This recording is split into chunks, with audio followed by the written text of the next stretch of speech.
क्या आपके सिस्टम का परफॉर्मेंस पहले से बहुत ही स्लो हो गया है? आप अपने सिस्टम का परफॉर्मेंस पहले से बेहतर करना चाहते हैं? ऐसा कई बार होता है जब हम कोई सिस्टम लेते हैं तो उस वक़्त तो हमारे सिस्टम का परफॉर्मेंस बहुत ही बेटर होता है, बहुत ही स्मूथली चलता है। लेकिन कुछ टाइम के बाद धीरे-धीरे हमारे सिस्टम का परफॉर्मेंस जो है बहुत ही धीरे हो जाता है, जिसकी वजह से अगर हम कोई भी फ़ोल्डर या फ़ाइल ओपन करते हैं तो वो ओपन होने में टाइम लेता है। तो आज हम उसी के बारे में कुछ बात करेंगे। हम आपको कुछ यहाँ पर मैं आपको कुछ टॉपिक बताऊँगा जिसकी मदद से आप अपने सिस्टम के परफॉर्मेंस को पहले से भी बेहतर कर सकते हैं। मैं आपको कुछ स्टेप बताऊँगा जिससे आप कर सकते हैं बिना एक भी रुपया खर्च किए हुए, बिना कहीं अपने सिस्टम को ले जाए हुए, घर पर वो भी खुद से ही आप भी कर सकते हैं और आप दूसरों को बता भी सकते हैं कि आप अपने सिस्टम परफॉर्मेंस को किस तरीके से सही कर सकते हैं। तो नमस्कार दोस्तों, मैं सत्यम कुमार आप सभी का स्वागत करता हूं अपने चैनल कंप्यूटर ज्ञान पे। आज हम आपको यहाँ पर बताएंगे अपने सिस्टम के परफॉर्मेंस को कैसे बेटर करना है। तो स्टेप 1, सबसे पहले हमें अपने सिस्टम के अपडेट को देखना होगा। ऐसा होता है कि हमारा सिस्टम जो होता है विंडोज 7, विंडोज 8, विंडोज 10 या फिर मैक जो भी होता है, तो उसमें हमेशा कुछ नई-नई अपडेट्स आती रहती हैं। तो किसी में अपडेट ऑटोमेटिकली हो जाता है, किसी में अपडेट नहीं होता है। जिसमें अपडेट नहीं होता है तो अपडेट ना होने की वजह से भी हमारे सिस्टम का परफॉर्मेंस जो होता है वो बहुत ही स्लो हो जाता है। तो चलिए पहले उसको हम देखते हैं कि अपने सिस्टम के अपडेट को हम कैसे चेक कर सकते हैं कि हमारा सिस्टम अपडेट है या नहीं है। तो उसके लिए हमें सबसे पहले यहाँ पर स्टार्ट बटन पर क्लिक करना होगा। देन उसके बाद हमें यहाँ पर जाना है सेटिंग्स में। उसके बाद हमें सेटिंग में जाने के बाद सेटिंग ओपन हो जाए, यहाँ पर आपको साइड में दिख रहा होगा अपडेट एंड सिक्योरिटी। हमें अपडेट एंड सिक्योरिटी को ओपन करना होगा। ये ओपन होने में 1 से 2 सेकंड या फिर 3-4 सेकंड लेता है। ये ऑटोमेटिकली ओपन हो जाएगा। आप यहाँ पर देख सकते हैं विंडो अपडेट लिख करके आ रहा है। इसमें देखिए यहाँ पर दिखा रहा है window update available, last check yesterday 21.41 यानी कि 9:41 पर। यहाँ पर मैंने कल चेक किया था, तो यहाँ पर ये दिखा रहा है कि हमारा विंडो जो है वो अपडेट करने के लिए मांग रहा है। तो इसकी वजह से हमारा सिस्टम जो है वो काफ़ी स्लो हो सकता है। तो यहाँ से हम डाउनलोड इसको कर लेंगे, देन उसके बाद हमारे सिस्टम का परफॉर्मेंस जो है वो पहले से बेटर हो जाएगा। चलिए, ये था हमारा पहला स्टेप। अब दूसरा स्टेप बताते हैं। अगर इसके बाद भी आपका सिस्टम का परफॉर्मेंस कुछ स्लो रहता है तो उसके लिए हमें इसमें से कुछ ट्रेस फाइलें जो होती हैं, जो कि अनयूजेबल होती हैं, तो हम उसे यहाँ से हटा करके हम अपने सिस्टम को थोड़ा स्मूथ कर सकते हैं। तो उसके लिए हमें क्या करना होगा, अपने कीबोर्ड से विंडो प्लस आर प्रेस करना होगा। यहाँ पर ओपन होगा रन डायलॉग बॉक्स। सबसे पहले हम यहाँ पर सर्च करेंगे टेम्प, TEMP।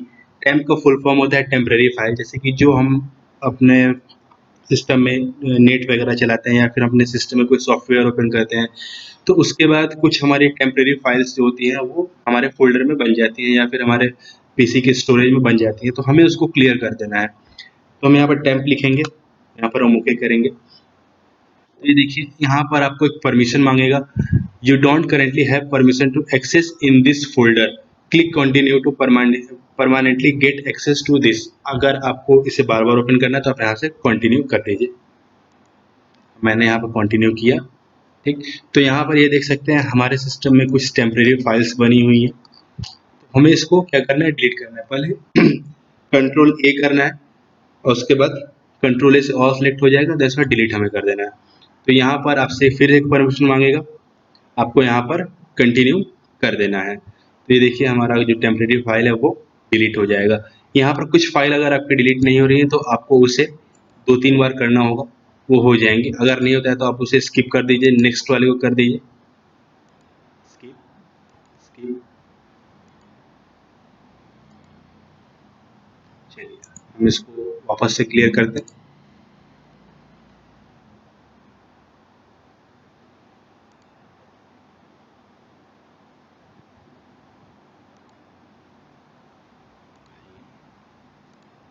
अगर आपका ये एक बार में कुछ फाइलें डिलीट नहीं हो रही तो उसको आप एक एक करके भी आप खुद से डिलीट कर सकते हैं। मैं आपको यहाँ बता देता हूँ कैसे करना है। कुछ इस तरीके से करना होगा आपको।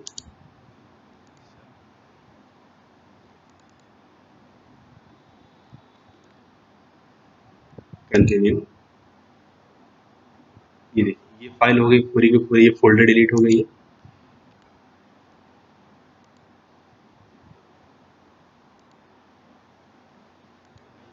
ठीक है, आपकी जो फाइल डिलीट नहीं हो रही है कोई बात नहीं, उसको आप छोड़ दीजिए।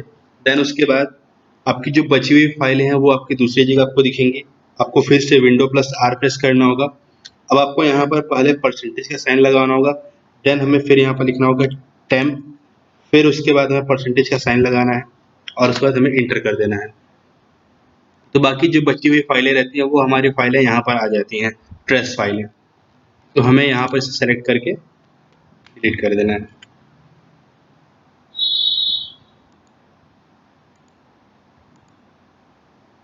ये देखिए, ये डिलीट होना स्टार्ट हो गया। यहाँ पर 2 फाइलें जो हैं अभी भी बच रही हैं। एक फाइल बची हुई है अभी, वो भी डिलीट हो जाएगी।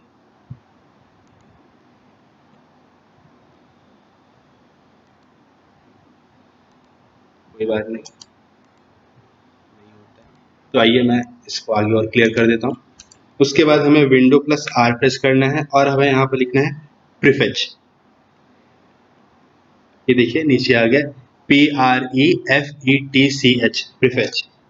प्रीफेच फाइलें होती हैं, इसमें आपको परमिशन मांगेगा, आपको यहाँ पर कंटिन्यू कर देना है ठीक पहले वाले की तरह। इसे भी हम डिलीट कर देंगे। 478 आइटम्स हैं, कुछ टाइम लेगा आपसे ये।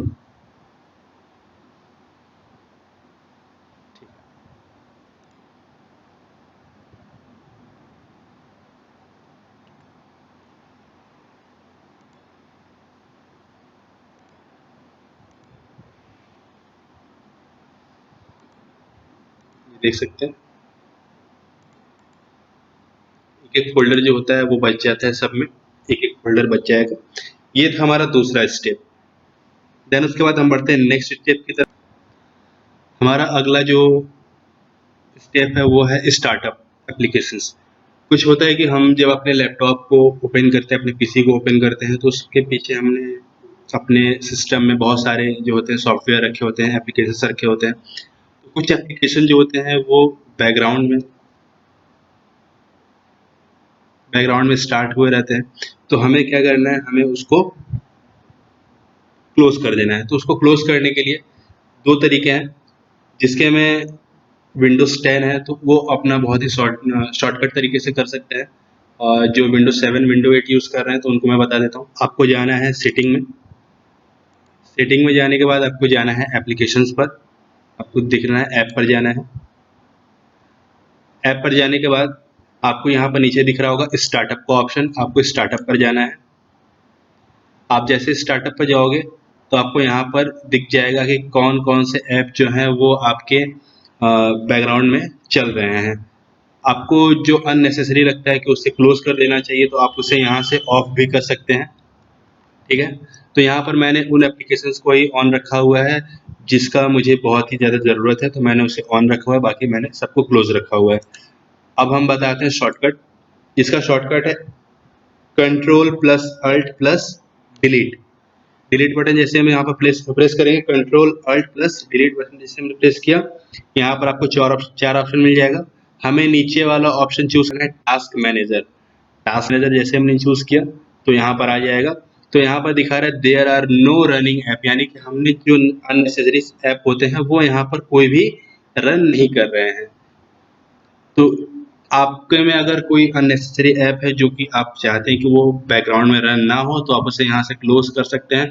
क्लोज़ करने के बाद क्या होगा, आपका सिस्टम बहुत ही स्मूथली रन करेगा। तो चलिए आइए अब हम बढ़ते हैं नेक्स्ट स्टेप। हमारा जो अगला स्टेप है वो कोई स्टेप नहीं है, वो मेरी तरफ से आपके लिए एक सजेशन है कि अगर आपने अपने सिस्टम में एंटीवायरस रखा हुआ है, अगर आप अपने सिस्टम में कोई भी क्रैक सॉफ्टवेयर यूज़ करते हैं, जैसे कि जो सॉफ्टवेयर होते हैं वो आप जानते हैं काफ़ी कॉस्टली होते हैं। कुछ लोग होते हैं जो कि क्रैक वर्ज़न यूज़ करते हैं। अगर आप क्रैक वर्ज़न कोई भी यूज़ करते हैं, तो आप अपने सिस्टम में क्रैक सॉफ्टवेयर इंस्टॉल करने से पहले अपने इंटरनेट को ऑफ़ कर दें, देन अपने एंटीवायरस को भी ऑफ़ कर दें, उसके बाद ही क्रैक वर्ज़न को इंस्टॉल करें। वरना अगर आपने अपने सिस्टम का इंटरनेट ऑन किया हुआ है, देन आपने इससे क्या होता है, हमारा सिस्टम जो होता है वो काफ़ी स्लोली वर्क करता है। तो इसके लिए आप जो है अपने सिस्टम में क्रैक वर्जन इंस्टॉल करते समय एंटीवायरस को और इंटरनेट को ऑफ करके ही इंस्टॉल करें। मैं आपको ये सजेशन दूंगा कि आप क्रैक वर्जन ना यूज़ करें। अगर आप क्रैक वर्जन यूज़ करते हैं तो आप इन बातों का बहुत ही बारीकी से ध्यान दें। 5वां स्टेप है हमारा, आपका सिस्टम अगर इन सब के बावजूद भी आपका सिस्टम का परफॉर्मेंस सही नहीं हुआ है, तो उसके लिए आप एक बहुत ही आसान चीज़ कर सकते हैं। आप अपने सिस्टम को सबसे पहले तो आप अपने सिस्टम को रीसेट कर लीजिए। रीसेट करने के लिए बहुत लोग सोचते हैं कि रीसेट करना यानी कि फॉर्मेट करना, तो रीसेट करना फॉर्मेट करना नहीं होता है। रीसेट में आपको 2 ऑप्शन मिलेगा, keep this file and delete all file. अगर आप कीप दिस फाइल करते हैं तो उसमें क्या होता है, आपकी सारी फाइलें आपके पास स्टोर रहती हैं। सिर्फ और सिर्फ आपके जो एप्लीकेशन होते हैं, आपने जो अदर साइट से इंस्टॉल किए हैं अपने सिस्टम में, तो वो सिर्फ आपके सिस्टम से रिमूव होते हैं और आपके सिस्टम का परफॉर्मेंस वाकई में बहुत ही बढ़िया होता है। तो उसके लिए क्या करना है, आपको यहाँ पर जाना है, सर्च करना है। सर्च में आपको लिखना है रीसेट दिस पीसी।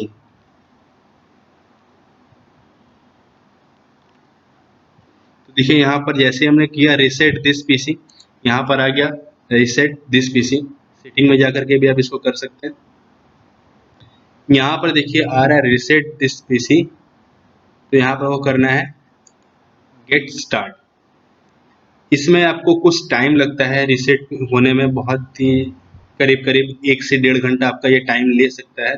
तो आपको थोड़ा पेशेंस रखना होगा, लेकिन ये आपके सिस्टम के परफॉर्मेंस को वाकई में बहुत ही बढ़िया बना देगा। तो चलिए आइए देखते हैं। यहाँ पर देखिए आपको 2 ऑप्शन दिख रहा होगा, keep my file and remove everything. तो कीप माई फाइल में आ रहा है remove app and settings but keep your personal file. आपके पर्सनल फाइल को छोड़ करके बाकी सारे एप्लीकेशंस जो हैं वो रिमूव हो जाएंगे। तो आप यहाँ से अपने सिस्टम के परफॉर्मेंस को बहुत ही बढ़िया बना सकते हैं। आप इसे करके देखिएगा। अगर आपको हमारा वीडियो अच्छा लगे तो आप हमारे वीडियो को लाइक एंड शेयर करिएगा और हमारे चैनल को सब्सक्राइब करिएगा। धन्यवाद।